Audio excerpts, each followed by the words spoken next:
Bounce back दिखाएं। चलिए ठीक है, नेक्स्ट यहाँ पर ट्राइडेंट के बारे में बात कर लेते हैं। क्वार्टर रिजल्ट्स काफी ज्यादा कमजोर रहे हैं। नेट प्रॉफिट की बात करें तो उसमें 23.5% का डिक्लाइन देखने को मिला है और गिर करके 102 करोड़ पर पहुंच चुका है, जो कि पिछले साल अगर हम देखें तो 133 करोड़ पर था। रेवेन्यू की अगर हम बात करें तो उसमें भी डिक्लाइन है 12.4% का, गिर करके ये 1632 करोड़ पर पहुंच चुका है। इनकम और सेल्स दोनों में ही हमें गिरावट देखने को मिली है।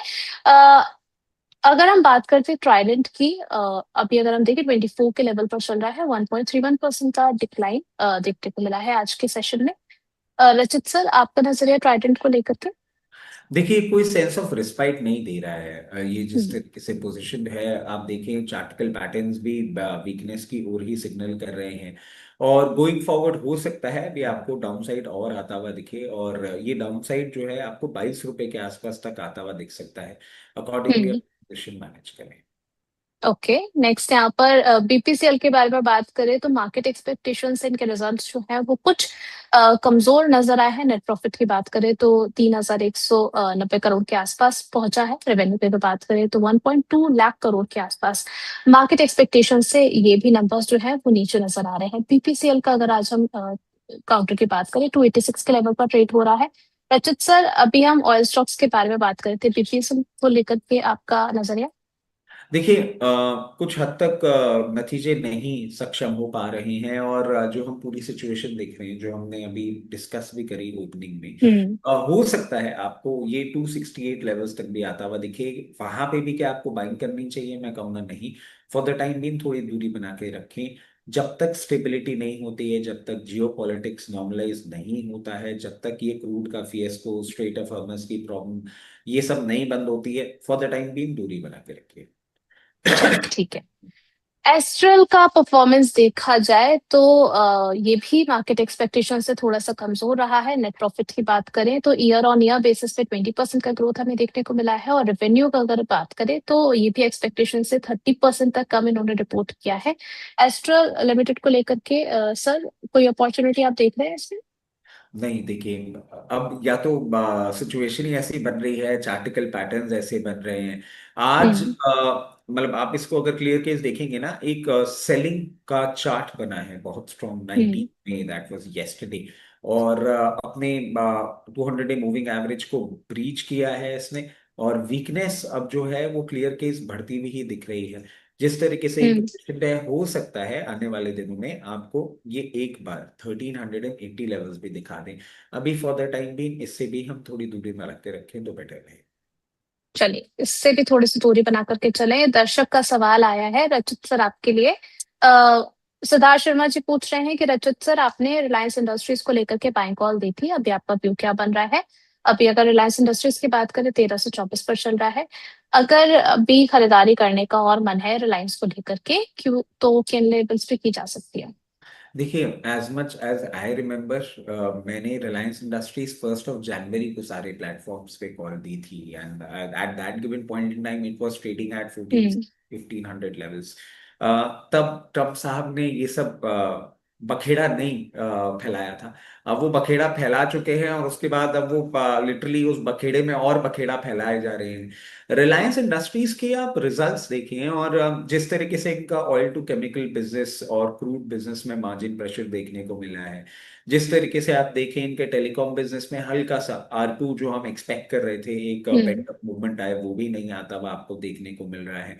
अभी for the time being weakness है। और I believe, if I am correct with my memory, last time भी जब हम जोड़े थे तो हमने रिलायंस इंडस्ट्रीज के लिए यही आपको बोला था कि फर्दर आपको अभी डाउनवर्ड मूव देखने को मिल सकता है। और 1280 से 1324, मतलब अब तो वो लेवल ही आ गया है। अब जिस तरीके से मार्केट बिहेव कर रहा है, 1280 तक के लेवल्स आपको एक बार दिखा सकता है। तो बहुत एग्रेसिव मत हुई है अभी, क्योंकि मार्केट्स क्लियर केस बहुत ज्यादा अच्छी सिचुएशन नहीं दिखा रहे हैं।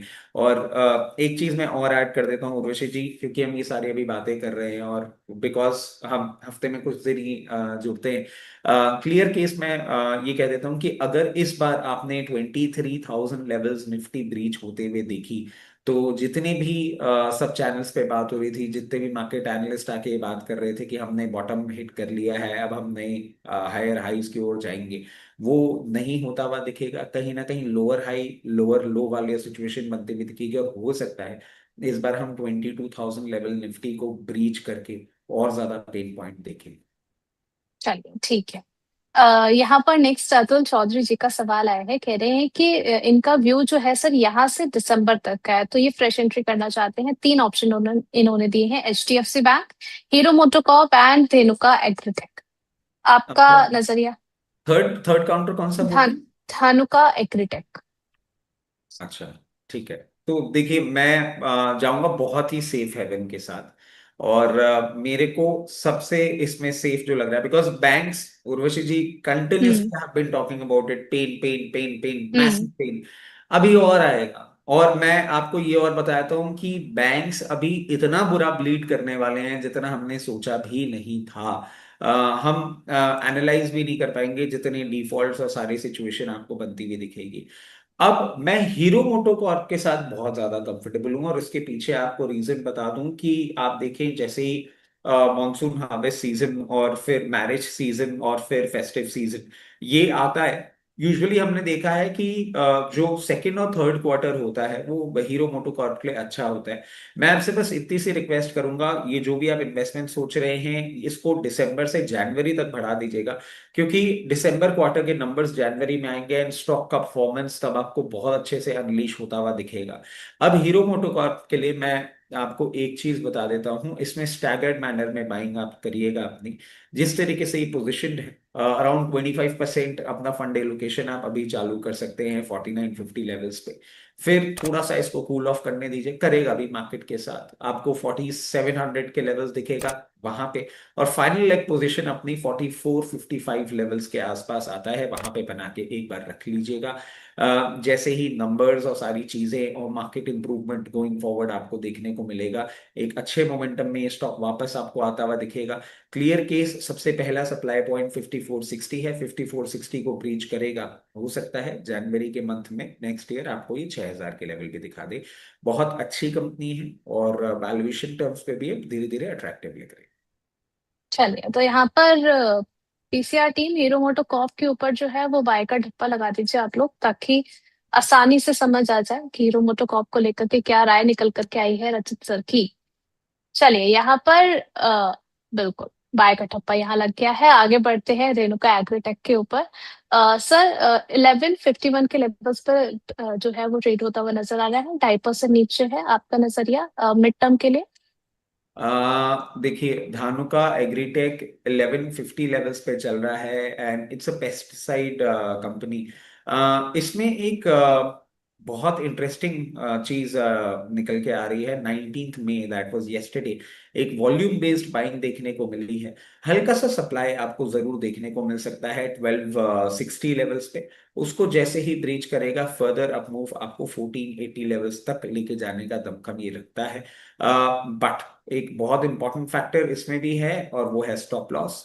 स्टॉप लॉस आपको इसमें रखना चाहिए 1040 लेवल्स का। मैं बहुत ज्यादा कंफर्टेबल हूं नहीं इस पर्टिकुलर सेक्टर की, अगर हम बात करें जहां केमिकल्स, एग्रोकेमिकल्स, पेस्टिसाइड्स। क्योंकि अभी हम्म। उर्वशी जी, आप देखें जिस तरीके से क्रूड की प्रॉब्लम हो रही है, गैस की प्रॉब्लम हो रही है, इनके मार्जिन प्रेशर आपको आते हुए दिखेंगे and probably I am not really sure कि ये पास ऑन किस तरीके से कर पाएंगे। तो ठीक है, टेक्निकल लेवल्स पे चीजें अच्छी हैं, बट हाँ, अगर चार्टिकल पैटर्न्स पे ही मैं इस पे बाय कॉल दे रहा हूँ, वैसे मैं सेक्टर से थोड़ा सा दूरी बना के रखा हुआ हूँ। और इनफैक्ट कंटिन्यूसली मैं बोल रहा हूँ, बैंक्स तो चलिए कुछ और नाम ऐड कर देते हैं उनमें, बैंक्स, केमिकल और फर्टिलाइजर और कुछ हद तक शुगर सेक्टर स्टॉक्स, इनमें मुझे फर्दर क्रैकडाउन और वीकनेस दिखती है। चलिए ठीक है। यहाँ पर सर बाय लगाना है या फिर अभी थोड़ा सा जो है? नहीं, मेरे तरफ से देखिए, मैंने सिर्फ चार्टिकल पैटर्न्स दिए हैं, मैं चलिए कन्विक्शन ठीक है। नहीं रख पा रहा हूं इनमें, क्योंकि for a very clear reason आपको ये समझना होगा, नाइट्रोजन अगर इतना शॉर्ट हम्म। सर्किट रहता है, इनका बेस लाइन है वो, और कहीं ना कहीं वो सिचुएशन नहीं सही बनती हुई दिखेगी तो प्रॉब्लम बढ़ेगी ही बढ़ेगी। चलिए। अच्छा रचित सर, यहाँ पर जब आप बैंक को लेकर के कमेंट्री कर रहे थे, तो एक चीज आपसे पूछनी थी सर कि